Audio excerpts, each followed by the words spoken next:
RBI governor के तौर पर संजय मल्होत्रा ने आज कार्यभार संभाल लिया। उनका कार्यकाल 3 साल का होगा। वहीं अपनी पहली प्रेस कॉन्फ्रेंस में संजय मल्होत्रा ने कुछ खास डिटेल्स नहीं साझा की, लेकिन इस बात को दोहराया कि पॉलिसी की कंटिन्यूटी और स्टेबिलिटी उनकी प्राथमिकता और फोकस बना रहेगा। उन्होंने कहा कि आरबीआई की लीगेसी को वो आगे बढ़ाएंगे। I will continue to uphold the legacy and take it forward. I am aware that the RBI in its 90th year has given to itself the theme of stability, trust and growth. All these three, I think, very, very apt pillars on which to work. वित्त मंत्री निर्मला सीतारमण ने महंगाई को बड़ी चुनौती बताया है। उन्होंने कहा कि महंगाई सिर्फ भारत का मामला नहीं है, बल्कि पूरी दुनिया में महंगाई इस वक्त बढ़ी हुई परेशानी बनी हुई है। दुनिया में लगभग सभी देशों में महंगाई की चिंता है। First of all, the attempt both of industry and governments everywhere should be to restore some global calm, restore some normalcy. No way can there be enough justifiable reason for skirmishes or war. Inflation globally is a big challenge, but inflation, as you know, doesn't respect borders. Inflation is so contagious that nowhere is any country's effort today is completely successful, because beyond its powers are inflation forces which come in. And therefore, the primary cause, I would think, is the disruption, the skirmish, the war, and as a result, world is facing a challenge. संसद के दोनों सदनों में गतिरोध आज भी जारी रहा। आज स्पीकर ओम बिरला से मुलाकात के बाद राहुल गांधी ने कहा कि हम सदन चलाना चाहते हैं, लेकिन बीजेपी अदानी मुद्दे से ध्यान भटकाने में लगी हुई है। इधर बीजेपी लगातार सोनिया सोरोस मामले में कांग्रेस को घेरने में लगी है। आज लोकसभा में वाणिज्य मंत्री पीयूष गोयल ने कांग्रेस पर जॉर्ज सोरोस से फंड लेने का आरोप लगाया। वहीं कांग्रेस के गौरव गोगोई ने मणिपुर का मुद्दा उठाया, लेकिन सोरोस मामले पर हंगामे के बीच लोकसभा की कार्रवाई रोकनी पड़ी। इधर राज्यसभा में सभापति जगदीप धनखड़ के खिलाफ अविश्वास प्रस्ताव का मामला गर्म रहा और हंगामे के बाद कार्रवाई पूरे दिन के लिए रोक दी गई। नेता सदन जेपी नड्डा ने कहा कि विपक्ष सोरोस के मुद्दे से ध्यान भटकाने के लिए अविश्वास प्रस्ताव लेकर आया है। वहीं संसदीय कार्य मंत्री किरेन रिजिजू ने कहा कि 72 साल में पहली बार एक किसान का बेटा उपराष्ट्रपति बना है और विपक्ष भारत विरोधियों के साथ खड़ा रहता है। कसम खा के आए हैं, शपथ लेके आए हैं। इस सदन का सदस्य का और सरकार में मंत्री के रूप में हमने शपथ खाए हैं। इस देश का सोवरेनिटी का, इस देश का यूनिटी को रक्षा रखने के लिए हम शपथ लेके आए हैं। उपराष्ट्रपति के पद को, उपराष्ट्रपति का गरिमा को अगर आप लोग अटैक करेंगे तो हम बिल्कुल बचाव करेंगे और आप लोगों का जो इंटेंशन है इसको हम कामयाब नहीं होने देंगे। आज संसद में अदानी मुद्दे पर विरोध प्रदर्शन के दौरान राहुल गांधी ने रक्षा मंत्री राजनाथ सिंह को गुलाब और तिरंगा भेंट किया। विपक्ष इस प्रदर्शन में कभी टी शर्ट तो कभी मास्क जैसे प्रॉप्स का इस्तेमाल करता रहा है। आज विपक्षी सदस्य गुलाब के फूल और तिरंगा लेकर आए थे। इस बीच राजनाथ सिंह संसद भवन में आए तो राहुल गांधी अचानक उनके पास आ गए और उन्हें गुलाब और तिरंगा दिया। 20 नवंबर को जब शीतकालीन सत्र की शुरुआत हुई थी, तभी से कांग्रेस अमेरिका में अदानी पर लगे भ्रष्टाचार के आरोपों पर चर्चा की मांग कर रही है और इसके चलते दोनों सदनों की कार्यवाही लगातार बाधित हो रही है। आज राहुल गांधी ने कहा कि वो संसद चलाना चाहते हैं, लेकिन सत्ता पक्ष अपने रुख पर अड़ा हुआ है। देखिए, ये उल्टे सीधे एक्यूजेशन लगाते रहते हैं, मगर हमने डिसीजन लिया है, एटलीस्ट मेरी थिंकिंग है कि ये जो भी प्रोवोकेशन करें इनको हम करने देंगे, बट हम हाउस को रन कराएंगे और हमारी पूरी कोशिश होगी कि हम किसी ना किसी तरह हम हाउस को रन करें। तो वो तो आरोप लगाते जाएंगे। हमने कहा देखिए, हाउस चलना चाहिए, ठीक है, और हम जो भी आरोप लगाए मेरे ऊपर लगाते जाइए, लगाते जाओ, कोई फर्क नहीं पड़ता, हम हाउस को चलाएंगे। दिल्ली में आम आदमी पार्टी और कांग्रेस के बीच गठबंधन की अटकलों पर खुद अरविंद केजरीवाल ने विराम लगा दिया है। केजरीवाल ने एक्स पर पोस्ट करके कहा है कि दिल्ली में आम आदमी पार्टी किसी भी दल से गठबंधन नहीं करेगी। आम आदमी पार्टी दिल्ली में अकेले ही चुनाव लड़ेगी। अरविंद केजरीवाल की बातों को आपके सांसद राघव चड्ढा ने दोहराया। उन्होंने कांग्रेस के साथ गठबंधन से इनकार किया। आने वाला दिल्ली चुनाव आम आदमी पार्टी अपने संगठन की ताकत और अपने राजनीतिक बलबूते पे लड़ेगी। किसी प्रकार का कोई गठबंधन का सवाल ही पैदा नहीं होता। ये जो खबरें हैं कि क्या आम आदमी पार्टी और कांग्रेस के बीच गठबंधन हो सकता है, होने जा रहा है, अन्य प्रकार की खबरें, ये पूरी तरीके से निराधार हैं।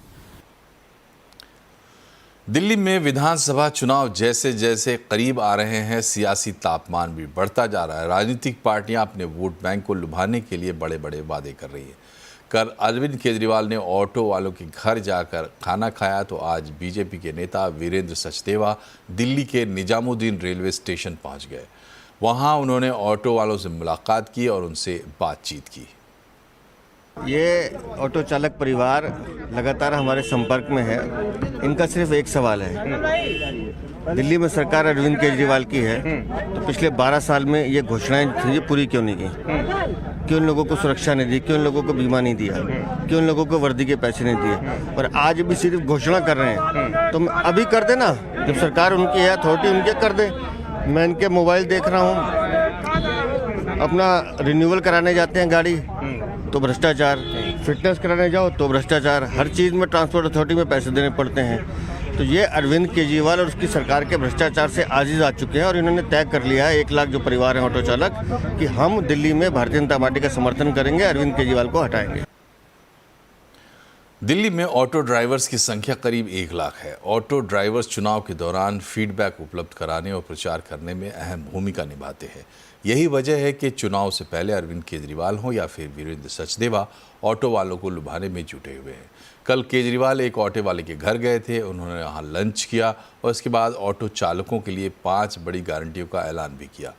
केजरीवाल ने ऑटो चालकों की बेटी की शादी में 1 लाख रुपए की मदद की गारंटी दी है। इसके अलावा साल में 2 बार ऑटो वालों को 2,500 हज़ार रुपये दिए जाएंगे, जिससे वो अपनी वर्दी बनवा सके। केजरीवाल ने ऑटो वालों से 10 लाख रुपए लाइफ इंश्योरेंस का वादा भी किया है। इसके अलावा उन्हें 5 लाख रुपए का एक्सीडेंटल इंश्योरेंस भी मिलेगा।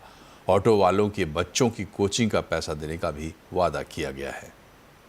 आज मैं कह सकता हूं कि मैंने ऑटो वालों का नमक खाया है।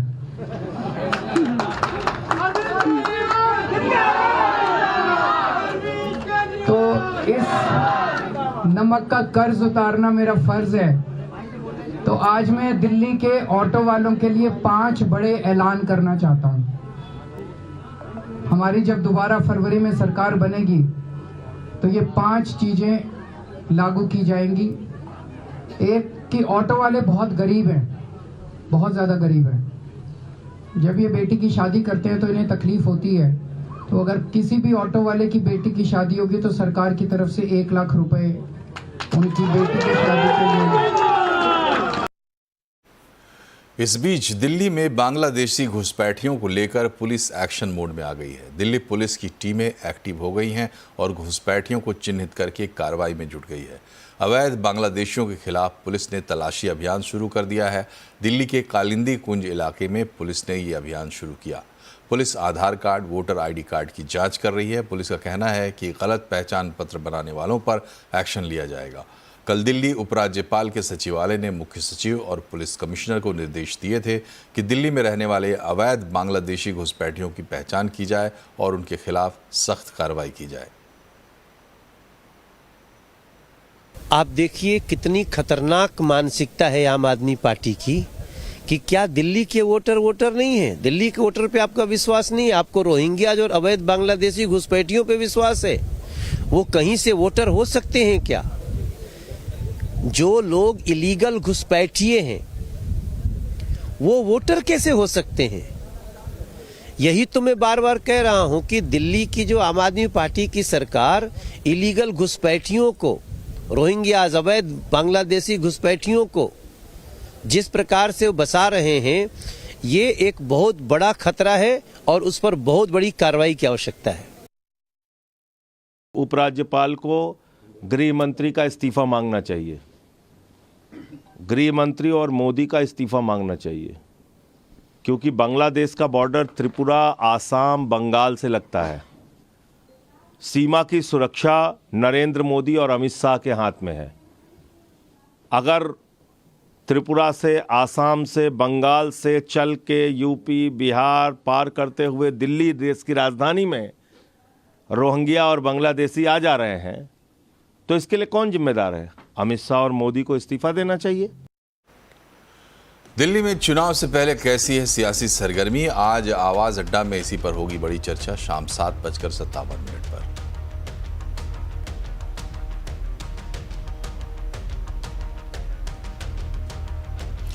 और अब बात करते हैं बाजार की। बाजार लगातार तीसरे दिन सीमित दायरे में रहा। सेंसेक्स निफ्टी की फ्लैट क्लोजिंग हुई। सेंसेक्स करीब 16 पॉइंट चढ़ा। निफ्टी में 32 पॉइंट की तेजी रही। मिड कैप स्मॉल कैप शेयरों में खरीदारी रही। निफ्टी स्मॉल कैप इंडेक्स ने रिकॉर्ड स्तर छुआ। निफ्टी आईटी इंडेक्स ने बाजार को संभाले रखा। आज के बाजार में सेंसेक्स के 30 में से 17 शेयरों में गिरावट रही। निफ्टी के 50 में से 26 शेयरों में तेजी देखने को मिली। एल्युमिनियम इंपोर्ट घटाने के लिए सरकार घरेलू एल्युमिनियम इंडस्ट्री को बजट में बड़ी राहत दे सकती है। सीएनबीसी आवाज़ को मिली एक्सक्लूसिव जानकारी के मुताबिक एल्युमिनियम बनाने में इस्तेमाल होने वाले कच्चे माल पर सरकार इंपोर्ट ड्यूटी घटा सकती है। पूरी खबर जानने के लिए चलते हैं लक्ष्मण रॉय के पास। बताएं लक्ष्मण जी, किस तरीके की राहत मिल सकती है? सरकार क्या कदम उठाने जा रही है? देखिए, यहाँ जो मुझे सूत्रों से जानकारी मिली है उसके मुताबिक सरकार आत्मनिर्भरता की तरफ बढ़ते हुए घरेलू एल्युमिनियम इंडस्ट्री को बढ़ावा देना चाहती है और इसके लिए बजट में कुछ खास ऐलान हो सकते हैं। इसके लिए अलग अलग प्रस्तावों पर विचार किया जा रहा है। जो सूत्र बता रहे हैं उसके मुताबिक एल्युमिनियम इंडस्ट्री जो कच्चे माल का इंपोर्ट करती है उस पर इंपोर्ट ड्यूटी घटाई जा सकती है। जो तैयार माल का इंपोर्ट होता है उस पर इंपोर्ट ड्यूटी बढ़ाई जा सकती है। और इसके लिए बाज़ाब्ता इंडस्ट्री ने वित्त मंत्रालय से अपनी पूरी सिफारिश की है, जिसके मुताबिक कैल्साइन पेट्रोलियम कोक पर इंपोर्ट ड्यूटी जो अभी 7.5% है उसे घटा करके 2.5% किया जाए। रॉ पेट्रोलियम कोक पर इंपोर्ट ड्यूटी जो 10% है उसे घटा करके 2.5% किया जाए। कास्टिक सोडा पे 7.5% जो इंपोर्ट ड्यूटी इसे घटा करके 0 कर दिया जाए। और एल्युमिनियम फ्लोराइड पर जो इंपोर्ट ड्यूटी 7.5% है उससे घटा करके 2.5% कर दिया जाए। दरअसल इन सारी चीज़ों का इस्तेमाल एल्युमिनियम बनाने में किया जाता है। चूँकि यहाँ पे काफ़ी ज़्यादा कच्चे माल का इंपोर्ट होता है और इंपोर्ट ड्यूटी ज़्यादा होने की वजह से इनकी लागत बढ़ जाती है और लागत बढ़ने की वजह से ये अंतर्राष्ट्रीय बाज़ार में कॉम्पिटिटिव नहीं होते हैं और सस्ते इंपोर्ट इनको नुकसान करते हैं, सस्ते एल्युमिनियम इंपोर्ट। इसीलिए ये भी कहा गया है कि जो तैयार एल्युमिनियम प्रोडक्ट होते हैं, फिनिश्ड जो एल्युमिनियम प्रोडक्ट होते हैं उस पर इंपोर्ट ड्यूटी बढ़ा दी जाए ताकि सस्ते में तैयार माल यहाँ पर ना आए। मिसाल के तौर पर 7.5% जो अभी ड्यूटी है उसे बढ़ा करके 10% और कुछ एक प्रोडक्ट पर 12.5% तक किया जाए। इस तरह के प्रस्ताव हैं जिसके इंडस्ट्री ने अपनी तरफ से सिफारिश भी भेजी है। और ये जो एल्युमिनियम स्क्रैप है, यूएस से काफ़ी ज़्यादा एल्युमिनियम का स्क्रैप का इंपोर्ट होता है जिस पर अभी 2.5% की ड्यूटी है, उसे 10% तक करने की भी मांग की गई इंडस्ट्री की तरफ से। और सूत्र कह रहे हैं कि वित्त मंत्रालय बजट के दौरान इस पर गंभीरता से विचार करेगा। हाँ, इस बात का भी ख्याल रखेगा इंपोर्ट ड्यूटी उसी तरह से बढ़ाया जाए ताकि जो घरेलू उपभोक्ता इंडस्ट्री है, खासतौर से एमएसएमई इंडस्ट्री, उसको नुकसान ना हो। शुक्रिया लक्ष्मण जी। और बढ़ते हैं आगे। अब हवाई अड्डों पर भी 5G कनेक्टिविटी मिलेगी। एविएशन मिनिस्ट्री ने इसे लेकर ज़रूरी मंजूरी दे दी है। ज़्यादा जानकारी दे रहे हैं रोहन सिंह।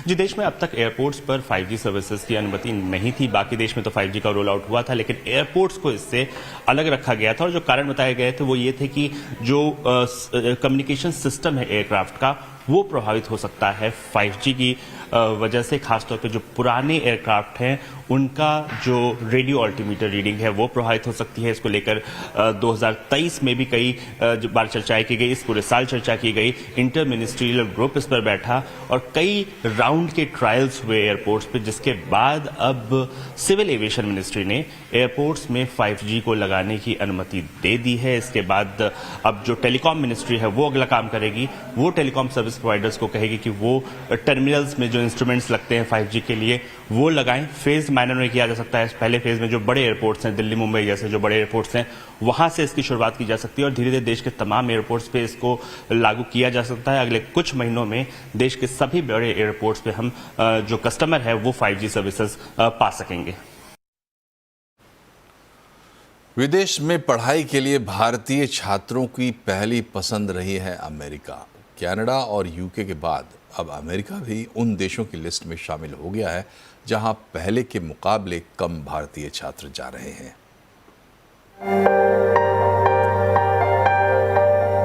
अमेरिका विदेश में पढ़ाई के लिए भारतीय छात्रों की पहली पसंद रहा है, लेकिन इस साल जनवरी से सितंबर तक अमेरिका ने भारतीय छात्रों के लिए पिछले साल के मुकाबले 38% कम स्टूडेंट वीज़ा इशू किए।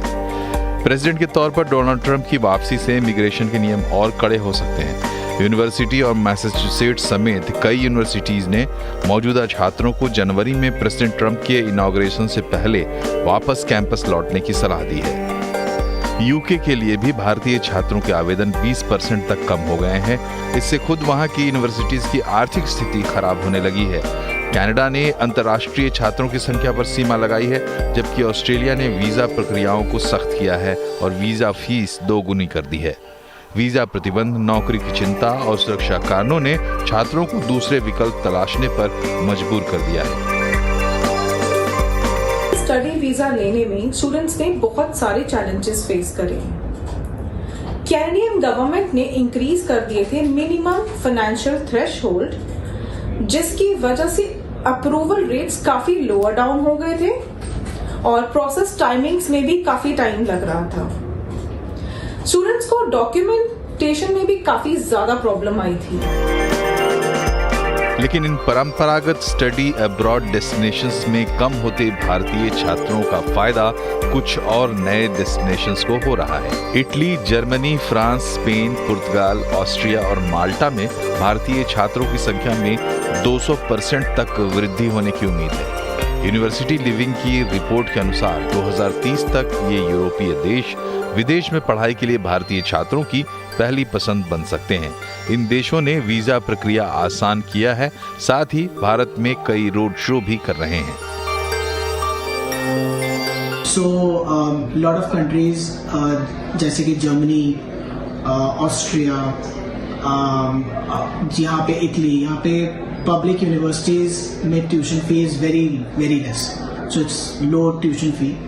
दूसरा reason, still these European countries में cost of living is still less as if we compare to UK, Australia और US. So एक दूसरा रीजन ये है। जर्मनी स्किल्ड भारतीयों को हर साल 20,000 वीजा की बजाय 90,000 वीजा देगा। आयरलैंड में पिछले 5 साल में भारतीय छात्रों की संख्या 75% बढ़ी है। 2023 में 12 लाख से ज्यादा भारतीय छात्र बेहतर शिक्षा के लिए विदेश गए थे। 2025 तक ये संख्या 15 लाख तक पहुंचने की उम्मीद है। हालांकि छात्र अब उन देशों में कम रुचि रख रहे हैं जो पहले पॉपुलर थे।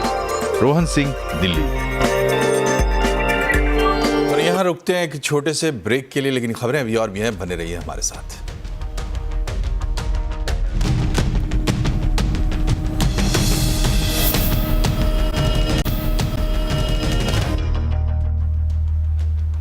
ब्रेक के बाद एक बार फिर से आपका स्वागत है। 14 दिसंबर को बॉलीवुड के शोमैन और लीजेंडरी एक्टर राज कपूर की 100वीं जयंती है। इसे यादगार बनाने के लिए बड़े कार्यक्रम का आयोजन होने जा रहा है। इवेंट से पहले पूरी कपूर फैमिली कल प्रधानमंत्री नरेंद्र मोदी को निमंत्रण देने के लिए दिल्ली पहुंची थी। प्रधानमंत्री से मिलने के बाद करीना कपूर ने इंस्टाग्राम पर कुछ तस्वीरें शेयर की हैं।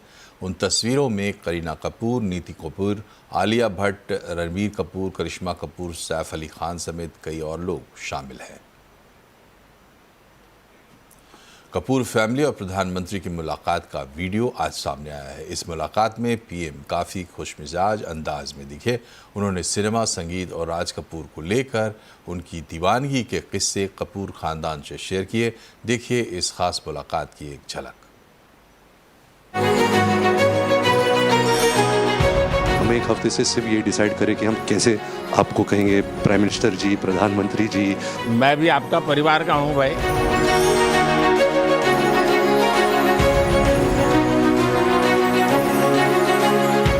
दिल्ली का चुनाव था, तो चुनाव में जनसंघ के लोग हार गए। तो अडवाणी जी, अटल जी ने कहा यार चुनाव तो हार गए, क्या करेंगे, तो चलो बोले मूवी देखते हैं। तो वो मूवी देखने गए, राज कपूर साहब की मूवी फिर सुबह होगी। जनसंघ के 2 नेता पराजय के बाद जाते हैं और मूवी देखते हैं फिर सुबह होगी, और आज फिर सुबह हुई। क्या आप गाने सुन पाते?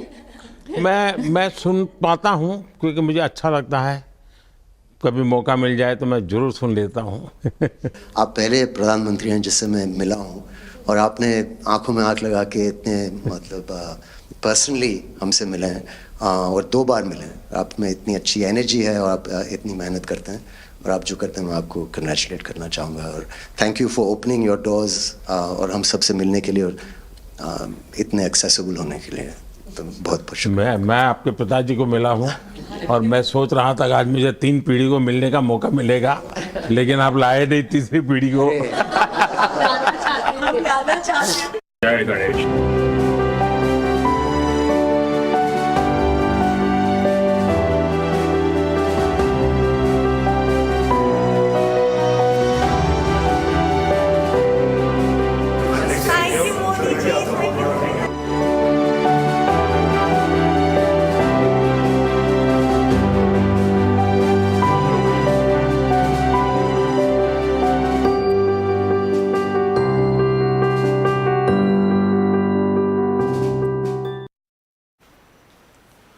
टोयोटा किर्लोस्कर मोटर ने अपनी मशहूर लग्जरी सेडान कार कैमरी का नया जनरेशन मॉडल लॉन्च कर दिया है। इसकी कीमत 48 लाख रुपए है। पूरी डिटेल्स लेते हैं कंचन नौटियाल से।